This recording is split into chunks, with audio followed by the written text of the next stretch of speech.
ప్రేమ మాట సత్యంతో కూడి ఉండాలి తప్ప గోతులు తీసేటువంటి విధంగా ఉండకూడదు. అది ప్రేమ కాదు, అది దేవుని ప్రేమ కాదు. నువ్వు దాన్ని క్రైస్తవుడని బ్రాకెట్లో తీసుకురాకో అని చెప్పవలసినటువంటివి మన బాధ్యత.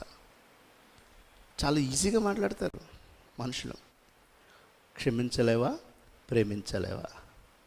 అసలు చేసేసి క్షమాపణ, అసలు సారీ అనే మాటకి హద్దు లేని విధంగా అన్నిసార్లు మాట్లాడేస్తారు. అన్నిసార్లు వంగిపోతూ ఉంటారు సారీ చెప్పడానికి.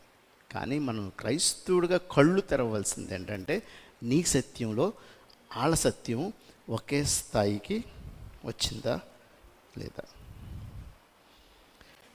సంఘంలోకి వచ్చి చేతులెత్తేసి హల్లెలూయాలు చెప్పేసి నీ తోటి మనిషితో నువ్వు సమానమైన సత్యంతో కూడినటువంటి ప్రేమని రిసీవ్ చేసుకోలేకపోయినా పాపమే, ప్రేమించలేకపోయినా పాపమే. నీ విధంగా ఆలోచించి నీ మనసులాగా అవతల మనసు అద్దంలో చూసుకుంటే నీలాగా అవతల వాని యొక్క మనసు కనబడితే దట్ ఈస్ ట్రూ లవ్. అందుకే ట్రూ లవ్ అంటే అప్పుడు అడగండి వాళ్ళని, నీది ట్రూ లవ్వా అంటే అది ట్రూ లవ్వో కాదో తెలుసుకోవడానికి నువ్వు నమ్మిన దేవుడిని నమ్మారా లేదా, నువ్వు విశ్వసించిన విశ్వాసంలో వాళ్ళు ఉన్నారా లేదా, నీవు ప్రయాణించవచ్చేటువంటి మార్గంలో వాళ్ళు ప్రయాణిస్తున్నారా లేదా అనేటువంటిది చేయాలి. కాబట్టి క్రైస్తవ్యం అనేటువంటిది అందుకే మతం కాదు అని చెప్తాం మనం. మతం అనే దానికి రూల్స్ రెగ్యులేషన్స్ ఉంటాయి. మతం అనే దానికి ఇది చెయ్యి, ఇది చెయ్యొద్దు అనే రూల్స్. క్రైస్తవ్యం అనే దానికి ఏముంటుందంటే, నువ్వు నమ్ము, సత్యం కలిగి ఉండు, ప్రేమను చూపించు. ఇది క్రైస్తవ్యం. మనం సత్యం చూపించి, అయితే నువ్వు దేవునికి ప్రేమను ఎలా చూపించగలవు? దీన్ని బట్టి ఇప్పుడు మనుషుల మధ్య విషయాలు మాట్లాడుకున్నాం మనం అంతవరకు. నీవు దేవుణ్ణి ప్రేమిస్తున్నావు అని ఎలా చెప్పగలుగుతాం? ఎలా చెప్పగలుగుతామంటే, దేవుడు ఏ స్థాయిలో ఆలోచిస్తున్నాడో, దేవుడు ఏ స్థాయిలో తన ఆలోచన కలిగి ఉందో ఆ స్థాయిలో ఆయన నువ్వు ఎలా ఉండాలని కోరుకుంటున్నాడో అలా ఉంటే. మొన్న 2 వారాల క్రితమో మరి 1 వారం క్రితం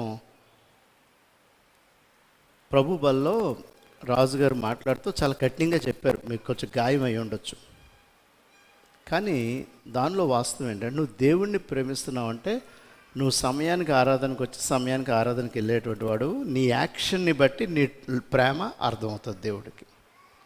ఆదివారం వేరే పనులు పెట్టుకోకుండా ఆరాధనకి రావడం దాన్ని బట్టి దేవుడికి అర్థమవుతుంది నువ్వు దేవుణ్ణి ప్రేమించడం బట్టి. నువ్వు సమయం దొరికినప్పుడల్లా నీ సమయంలో వాక్యం చదవడం బట్టి దేవుడికి అర్థమవుతుంది నువ్వు దేవుని ప్రేమిస్తున్నావని.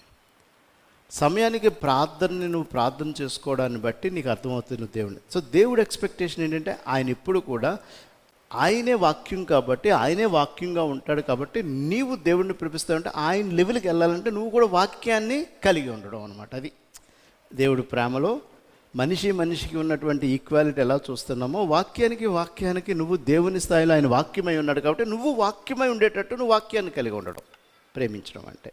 దేవుణ్ణి ప్రేమిస్తున్నాను చెప్తే కాదు. నేను గాడ్ ఈజ్ లవ్, అసలు పుస్తకాలు కొన్న వెంటనే పిల్లలందరూ ఫస్ట్ రాసేస్తారు గాడ్ ఈజ్ లవ్. వాళ్ళ బైబిల్లో మటుకు గాడ్ ఈజ్ లవ్ రాసుకోరు, పుస్తకాల మటుకు మీదుగా గాడ్ ఈజ్ లవ్. అసలు రాసుకోవాల్సింది ఎక్కడనమాట? హృదయం అనే పలక మీద వాక్యాన్ని రాసుకోవడం అంటే ప్రతినిత్యం కూడా వాక్యంలో జీవించడం.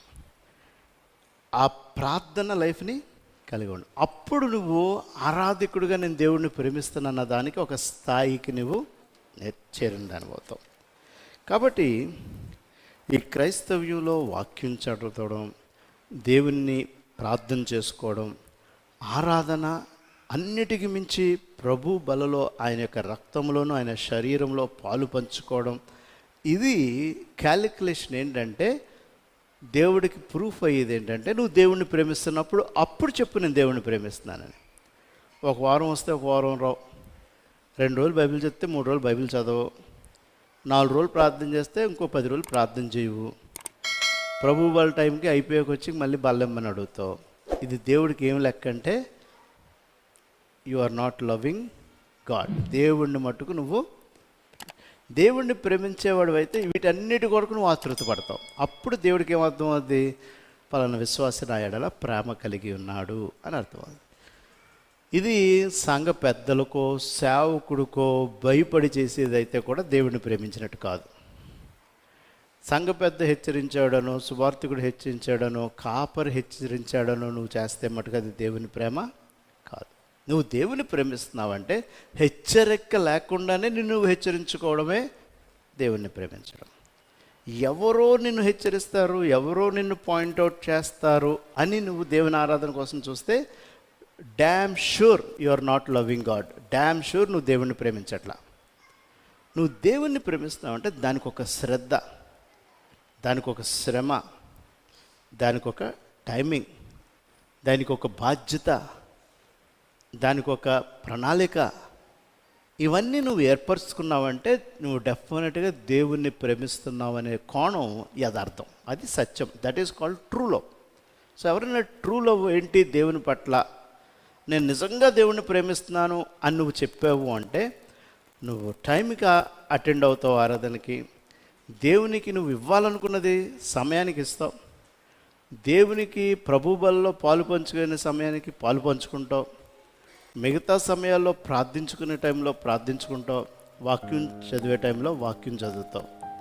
అది నువ్వు దేవుని ప్రేమిస్తున్నట్లు లెక్క.